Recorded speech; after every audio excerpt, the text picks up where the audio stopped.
Africa के नव जागरण की अगली कड़ी में हम देखेंगे अंतर्राष्ट्रीय राजनीति पर अफ्रीका के नव जागरण का क्या प्रभाव रहा। अफ्रीका के अभ्युदय ने अंतर्राष्ट्रीय राजनीति पर व्यापक प्रभाव डाला। जैसे उपनिवेशवाद पर इन्होंने कड़ा प्रहार किया। उपनिवेशवाद साम्राज्यवाद के शिकंजे में समूचा अफ्रीका महाद्वीप फंसा हुआ था और अफ्रीकी नवजागरण से इस उपनिवेशवाद का पूर्णतया समाप्ति होकर आज वहाँ अधिकांश देश स्वतंत्रता की सांस ले रहे हैं। दूसरा है मुक्ति आंदोलनों के लिए प्रेरणा। अफ्रीकी महाद्वीप आर्थिक और शैक्षणिक दृष्टि से पिछड़ा हुआ है, फिर भी वहाँ स्वाधीनता एवं मुक्ति आंदोलनों का क्षेत्र व्यापक एवं आक्रामक रहा है।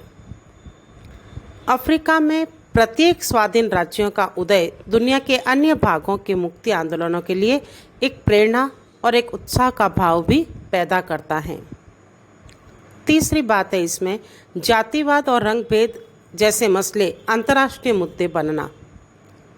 ये जो घरेलू क्षेत्राधिकार के विषय समझे जाते थे कि जातिवाद और रंगभेद नीति, लेकिन दक्षिण अफ्रीका की रंगभेद नीति और रोडेशिया की गोरी सरकार के एक पक्षीय निर्णयों के प्रश्नों को अफ्रीकी राष्ट्रों ने एकजुट होकर यूएनओ के मंच पर जब बार बार उठाया तो मानव अधिकार के संदर्भ में अंतर्राष्ट्रीय अभिरुचि का भी विषय बना दिया गया।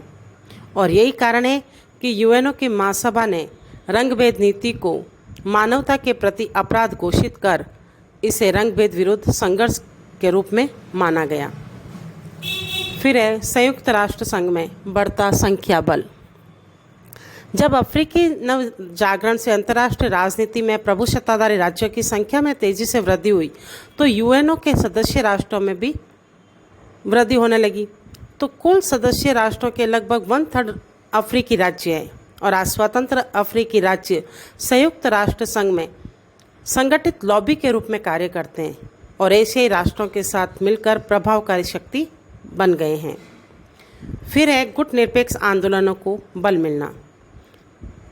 अफ्रीका और एशिया का जब जागरण हुआ था तो हमने ये देखा कि नवोदित जो राष्ट्र थे उनके सामने सबसे बड़ी चुनौती थी कि विश्व राजनीति का दो गुटों में बटा हुआ होना, एक साम्यवाद और एक पूंजीवाद, जिसे हम शीत युद्ध का नाम दिया है। तो उस शीत युद्ध के में कोई रुचि नहीं रखना अफ्रीकी राज्यों का एक नीति बन गई थी। तो इन्होंने गुट निरपेक्षता की नीति को अपनाकर निर्गुट आंदोलन को पुष्ट किया और गुट निरपेक्ष आंदोलन के देशों के आयोजनों में दक्षिण अफ्रीका भी सम्मिलित रहा है। फिर है अंतर्राष्ट्रीय राजनीति का केंद्र।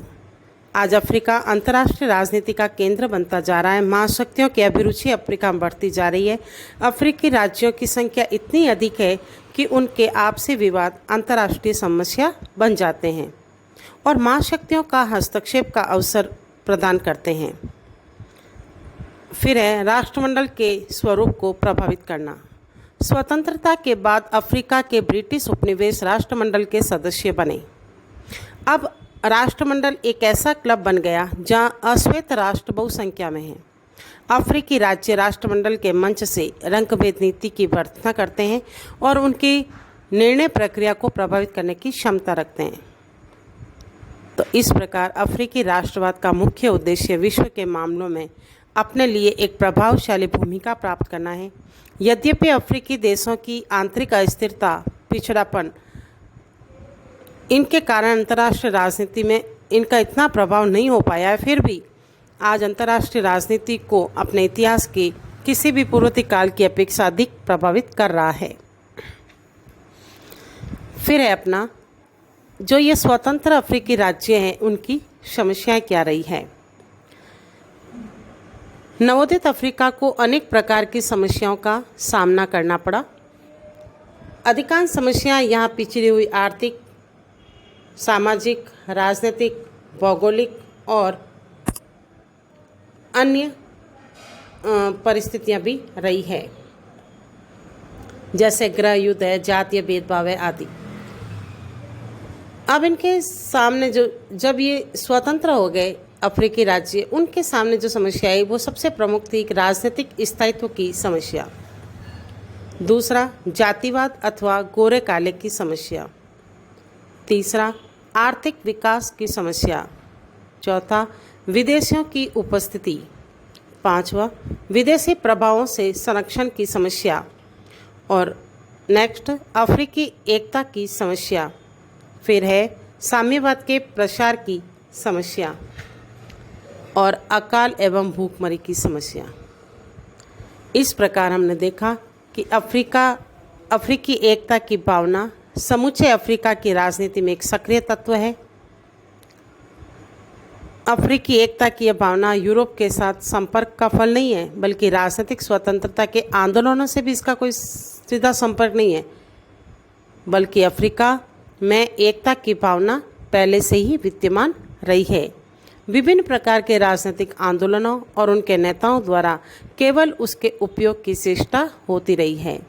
आज दक्षिण अफ्रीका में रंग भेद, जातीय भेदभाव और श्वेत अल्पसंख्यक शासन समाप्त हो गया है और अश्वेतों को भी शासन में सहभागी होने का अवसर प्राप्त हुआ है।